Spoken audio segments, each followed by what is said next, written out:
Andrew Tate, aka Top G, has never hit the bottom like this. He went from smoking cigars in Bugattis and yachts with hot women and becoming the most Googled person on the planet, to running crypto pump and dump schemes and getting his serious criminal cases reopened in multiple countries. Romania's prosecutors say the case against the Tate brothers has not been dropped, and both siblings are expected to return to Romania if summoned. No, Florida is not a place where you're welcome with that type of conduct. And as if things couldn't get any worse for Andrew, he went on to lose his long-awaited comeback fight in the most humiliating way, convincing many that this is the deserved end of the Tate Empire. But to understand how Andrew got here, we have to go back a few years. Andrew Tate started out as a kickboxer, but his real rise came after he reinvented himself as an online influencer in 2016. He built an image around extreme wealth and so-called unmatched masculinity, posting clips of fast cars, private jets, and luxury homes. And because he framed himself as proof that anyone could escape a normal life, he promised his audience they could do the same. All it took, according to him, was buying his $50 online course, Hustlers University. However, that image began to crack on December 29, 2022, when Andrew and his brother Tristan were arrested in Romania and hit with serious charges tied to human trafficking and exploitation of women. As a result, they spent more than 90 days behind bars. But on March 31, 2023, the two brothers were moved to house arrest. They were later released on August 4th of that same year, but were not allowed to leave Romania. However, freedom didn't mean the trouble was over. The investigation continued, and because of new developments, Andrew was placed under house arrest again on August 21, 2024, and Tristan was placed into judicial control. At the same time, pressure was building elsewhere, because UK police had issued arrest warrants for both Andrew and Tristan on similar charges. Even then, Andrew didn't slow down. Instead, he kept pushing money-making schemes online, including crypto, all while promoting his online university on X, saying, "Everyone on my team made money on BTC." It was as easy as listening to the professionals who have worked every day for years to make sure they get it right. You could have won too. You could win on future dumps and future pumps, but you won't do it alone. That behavior drew the attention of online investigators who uncovered a pattern of crypto scams, including rug pulls, where Andrew allegedly took millions from his followers.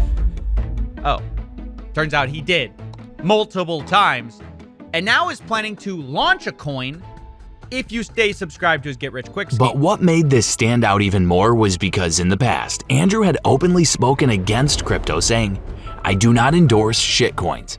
I'm not a scammer like every other influencer. I don't need to rob my fans. I do not have anything to do with any crypto." And this did not go unnoticed by keen people.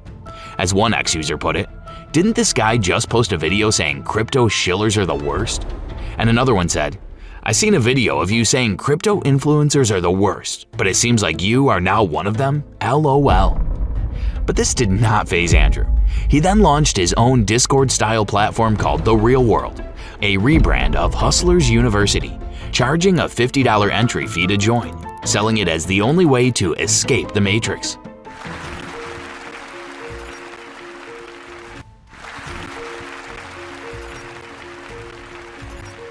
Ladies and gentlemen, esteemed faculty, proud parents, and most importantly, the incredible graduates of the Matrix University. A shortcut to wealth and freedom. At this point, Tate had clearly abandoned his earlier criticism of crypto because tied directly to the platform was its own digital token. He pushed it hard, promising huge profits for members. But in reality, the system looked even worse than his past schemes, as it closely resembled a pyramid setup dressed up with flashy branding. Gain power points, you have to stay subscribed to keep your power points, and then they say they will pay you a percentage that their school makes. The goal is that you can buy the token and own a percentage of the school. So imagine you sign up for the real world, you start to make money, you focus on your tasks, then you can invest that money in the real world token and get paid every single month a monthly dividend from the profits of the school. All right, I think I get it. So you got the people at the bottom, they're paying up into the course, into the school. Then you got the people higher with higher power levels. They're making money from people at the bottom with the coin. And then all that money flows up. It's just kind of this nice little pyramid scheme. And how did Andrew react to this expose? CoffeeZilla is a bitch. This is my statement to you, CoffeeZilla. You're a fucking pussy. I guarantee I drink more coffee than you, meaning you're a fraud to begin with. You're doing this little breakdown, this investigation. You just emailed me. However, this would be the least of Andrew's worries, as things would go downhill from there. The first major blow happened on November 25th, 2024. On that day, the Real World platform was hacked, and the chat logs of more than 800,000 users were leaked to the public. Along with the messages, the breach also exposed the personal email addresses of around 325,000 people. And what made it even worse was how avoidable it seemed, as the hackers later said the platform's security was hilariously insecure, a detail that many online joked matched Andrew's image. As one ex-user said, hilariously insecure, just like the top G himself. In response, Andrew tried to downplay the situation on Twitter while also using this opportunity to promote his platform even further. We hacked his school and saw the chats of his 800K members. The chats are public? You literally just bought a membership and logged in and read the rooms? Call that a hack? What's 800,000 times $49 a month? Oh wait, you bought a membership. What's 800,001 times $49 a month? We are huge because we work. Everyone makes money inside of the real world. Join us at jointherealworld.com. But what Tate didn't mention was that the hack didn't just expose public chat rooms. It also included logs from private servers, and that detail changed everything. Suddenly, scammers had access to a massive list of users who had already proven they were willing to pay money for Tate's program. Many of them were likely interested in crypto too, which made them perfect targets for future scams. Yet it didn't stop there. In private chats, some users had shared personal details about their lives, information that could now be used for blackmail, extortion, or identity theft. But none of that seemed to matter to Tate, as he showed no concern for the people affected. The only thing that appeared to matter to him was finding the next way to make even more money. A point perfectly summed up by the reply under his tweet. You make $40 million a month off super simp subscriptions, and you still need to rug 5 new shitcoins on stream every week? While Tate was happy to ignore the chaos his platform caused, he couldn't ignore what happened next because less than a month later the trouble followed him into a courtroom. On December 18, 2024, a London court ordered the Tate brothers to hand over more than £2 million after ruling against them in a tax evasion case. This time, it hit where it hurt most, his money. And just like always, Tate went online blaming the Matrix, saying, "First, they labeled me a human trafficker, yet they couldn't find a single woman to stand against me. When that narrative crumbled, they turned to outright theft, freezing my accounts for more than 2 years and now seizing everything they could. This is not justice, it's a coordinated attack on anyone who dares to challenge the system. Speak against the Matrix and they'll come for your freedom, your reputation, and your livelihood. This raises serious questions about the lengths authorities will go to silence dissent." But then something happened that almost no one expected. On January 14, 2025, a Romanian court lifted the Tate brothers' house arrest, meaning they were finally free to leave their home. However, there was a catch. They were not allowed to leave Romania under any circumstances. Even so, after being confined for so long, simply stepping outside again likely felt like a win. But that relief didn't last. Before they could settle back into normal life, another serious threat appeared. On February 10th, an American woman filed a lawsuit against Andrew and Tristan, accusing them of luring her to Romania under false promises tied to adult work. Given the brothers' history and the cases already hanging over them, this new accusation could have easily sent them right back to house arrest. Or worse. Surprisingly, that's not what happened, because just weeks later, on February 27th, the Romanian courts suddenly gave the Tate brothers permission to travel freely anywhere in the world. No restrictions, no limits. And they didn't hesitate, because almost immediately they left Romania and headed straight to the United States. That decision sent the internet into overdrive as people began claiming that the cases against Andrew and Tristan in Romania had been dropped. But that wasn't true. The investigations were still active, which only made the situation feel even stranger. Because if nothing had changed legally, then why had everything suddenly changed in practice? Romanian authorities had spent years keeping the brothers confined to the country. Then, without a clear public explanation, they were suddenly free to leave. It didn't make sense on its own. That is, until people started looking beyond Romania. Their release happened at the same time as a major political shift in the United States. Just weeks earlier, Donald Trump had returned to office, and on his first day back, he signed dozens of executive orders, including a highly publicized pardon connected to the January 6 cases. Not long after, rumors began spreading that the new administration had quietly applied pressure on Romania to ease restrictions on the Tate brothers. However, no official statements confirmed this, and when asked about it, Andrew and Tristan stayed silent. Why are you guys here? Can you tell us? Why are you here in Florida? Still, the timing raised some concerns, and for many watching, it felt like too much to be written off as a coincidence. This is also because the brothers had already made their political stance very clear. For a long time, they had openly supported Trump and never held back online. Andrew even went as far as attacking the Danish Prime Minister in a tweet while backing Trump's idea of buying Greenland. He said, "You don't want any kind of war with Trump. Give us Greenland immediately and thank your lucky stars we don't take Copenhagen, pussy." Because of that, the rumor that Trump might have stepped in didn't seem impossible. However, when questioned directly, Trump denied knowing anything about the Tate brothers at all. Accused rapists, human traffickers, not thought of as good people in many circles. Did your administration pressure the Romanian government to release them, and if so, why? I know nothing about that. I don't know. You're saying he's on a plane right now? He's back. They already. Yeah, I just know nothing about it. We'll check it out. We'll let you know. Though not everyone believed him. As one user put it, "I know nothing about that" is Trump's standard lie. And another one agreed. It was Amy Gleason.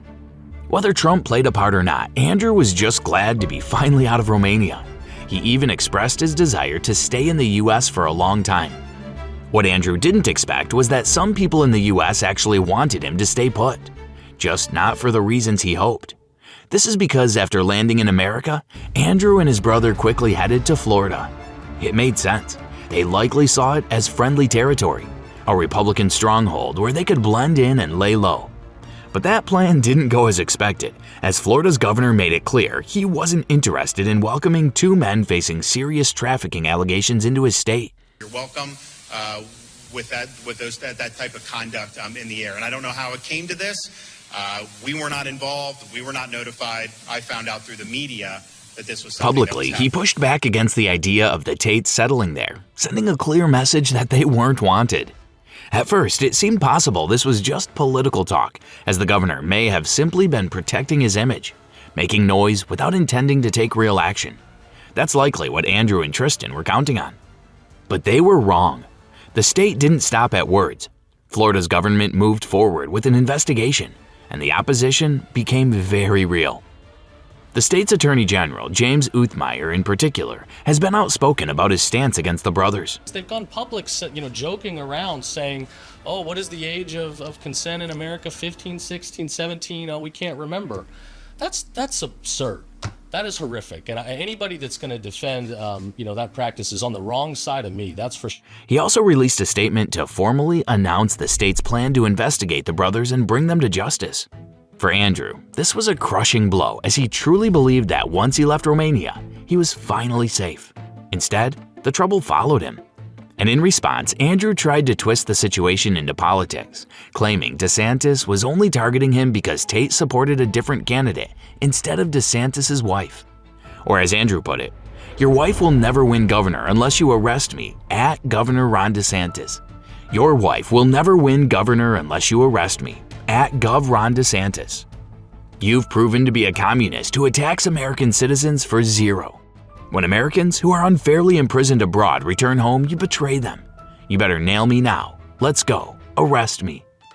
But what Andrew didn't expect was Byron Donalds, a fellow MAGA-aligned Republican, to also come forward and support the Attorney General's decision to investigate the brothers. Seeing that he'd run out of options, Andrew decided to go on random podcasts and rant about his troubles. Things. And I turn up here, and what have I done since I've arrived? I did Patrick Bet David and sat on my laptop. That's all I've done. I've done Patrick Bet David, I sat on my laptop, and I had Taco Bell, and I've got a criminal investigation? Yeah. What the As if this was ever going to make Florida back off. Instead, it only made things worse. What started as Andrew trying to defend himself on podcasts slowly turned into something else entirely. The more he talked, the more reckless he became. And before long, he was saying things that only hurt his case. And that is why we end up in the positions we end up in. Great breakdown. We can move on from this topic and talk about something. How about a light topic? We've been too heavy. Let's talk Epstein a little bit. Speaking of the Mossad, I get more hate than Epstein does. You know this human trafficking crap? Yeah. They hate on me more with no convictions, not a single picture of a victim, not a single girl on the news saying I hurt her, zero. I get more hate than Epstein. He was full of webcam. They don't care. They've never cared. Why me? So when I see the Diddy things, a slave is like, he's a disgusting piece of shit, he's a disgusting piece of shit. I sit there and go, wait. I don't know Diddy, never spoken to him. I'm not defending him, because what they're about to say is, Andrew Tate, sex trafficker, defends sex trafficker. No, what I'm saying is, they've decided to wreck him. I don't know his side of the story. He may be guilty. His side of the story might be, yeah, I did it, but so did this guy. Though all of this is nothing compared to him claiming that authorities can't arrest him because he wipes his phone every night. trafficker? You think I'm not versed? You think I'm not ready? I'm a Navy SEAL in this shit. Come get me, raid my house, take my stuff. You think I sleep with a full phone full of evidence? You think I don't wipe my phone every night? You think I'm dumb? Come get me, arrest me, let's do this all over again. I've done it for 4 years in Romania. You think I'm scared of your state jail after an Eastern European gulag? I'm staying right here. With the Florida government going public that they were digging some dirt on the Tate brothers, this inspired people to take matters into their own hands and find the truth. But what they found was horrific. In early March, an old clip of Andrew resurfaced and quickly spread online. In the video, he's seen pinning a girl to a bed and hitting her with a belt while telling her to confess her love for him. As expected, the footage shocked viewers considering that the girl, Vivian, was only a teenager and Andrew was 25 when the video was shot. So I understand. My friend, show everyone how pretty you are. Get on your knees and show everyone how pretty you are. With the camera, show everyone how pretty you are. Show the camera your tattoo. What does it say? Tate. Why does it say Tate? Because I'm his whore. You are my whore. Yes. Get my pimp stick. You're gonna kiss my whore. Why's your ass got a bruise on it? Because my daddy hits me. He hits you? Yes. Why would he hit you? Because I'm his whore and he does as well. She is a child, 14 or 15 when this was recorded. However, some tried to speak for Andrew, claiming that it was all consensual. Or as one user said, "Dude, I realize this is disgusting, but this was totally consensual, and this girl's kink." This is just spreading misinformation and doesn't help the overall convo. To clear his name, Vivian released a video publicly defending Andrew, stating the act was consensual and part of a role-play dynamic. Hi, I'm pretty sure many of you have seen a video of Andrew Tate beating up a woman. There's a video from 10 years ago that showed me in a sexual act with one of my ex-girlfriends.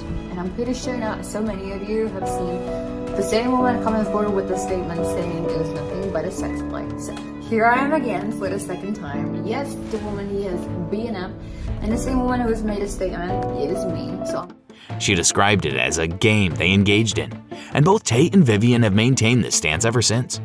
But this didn't work because Vivian was a minor at the time and could not legally consent to any of it. Additionally, messages from Tate were leaked, which showed him telling his crew to get a video from Vivian and tell her what to say. But things got even worse, as other videos of him explaining how he managed to convince girls to work for him started getting a new perspective from people who watched them.